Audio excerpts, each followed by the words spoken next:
아시아 시장을 통째로 뒤흔들었던 단 하루. 그 격변의 숫자 뒤에 숨겨진 거대한 이야기를 지금부터 파헤쳐보겠습니다. 아니, 대체 어떻게 한 나라의 주식 시장이 하루 만에 9.63%나 오를 수 있는 걸까요? 오늘 우리가 풀어야 할 미스터리가 바로 이 숫자에서 시작됩니다. 네, 그럼 바로 한번 들어가 보죠. 먼저 아시아 시장 전체가 얼마나 뜨겁게 달아올랐는지, 그 배경에는 어떤 지정학적 반전이 있었는지 살펴볼 거고요. 이어서 각국 정부는 어떻게 움직였고 기업들의 희비는 어떻게 엇갈렸는지, 그리고 마지막으로 이 모든 것들이 우리에게 시사하는 바가 무엇인지 정리해 보겠습니다. 자, 우선 이 반등이 얼마나 엄청났는지 그 규모부터 한번 느껴보시죠. 자, 이 그래프를 보시면요, 아시아 주요 시장들이 모두 상승한 걸 볼 수 있죠. 근데 와, 한국 코스피 좀 보세요. 무려 9.63%입니다. 이건 그냥 좀 올랐다 이 수준이 아니라 말 그대로 한국 증시 역사상 가장 큰 하루 상승폭이었어요. 그야말로 역사를 새로 쓴 거죠. 아니, 도대체 무슨 일이 있었길래 이렇게 시장이 하루아침에 뒤집혔을까요? 그 답은 의외로 아주 먼 곳에 있었습니다. 이게 바로 쇼크 효과라는 건데요. 불과 하루 전까지만 해도 중동에서 전쟁 나는 거 아니냐 하는 공포 때문에 투자자들이 다 도망갔거든요. 그런데 하룻밤 사이에 긴장이 풀린다는 소식이 나오니까 분위기가 180도 바뀐 겁니다. 공포가 순식간에 환호로 뒤바뀐 거죠. 자, 그런데 이 글로벌 훈풍이 모든 나라에 똑같이 분 건 아니었어요. 각 나라의 상황에 따라 어떻게 다르게 작용했는지 지금부터가 진짜 재밌습니다. 우선 중국을 보면요, 이 시장 반등이 아주 중요한 시점과 딱 맞물렸어요. 바로 중국의 1년 농사를 결정하는 가장 큰 정치 행사인 양회가 시작된 날이었거든요. 타이밍이 정말 절묘했죠.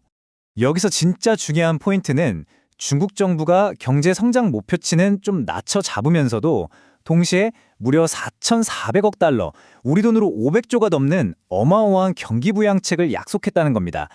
시장에 걱정 마, 우리가 있잖아 하는 강력한 신호를 보낸 셈이죠.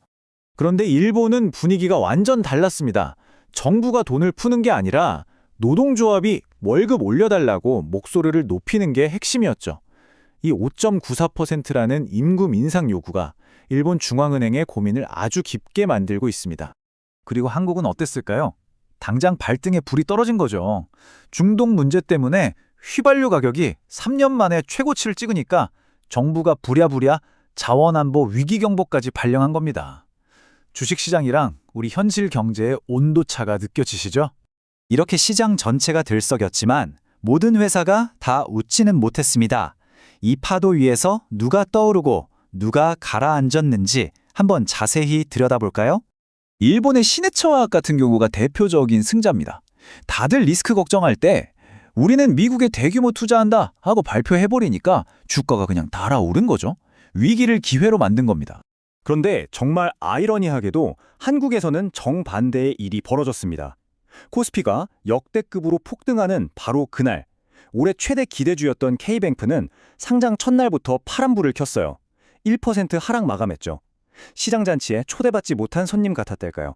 자, 이 표를 보면 반도체 시장이 얼마나 복잡하게 얽혀 있는지 한눈에 보입니다.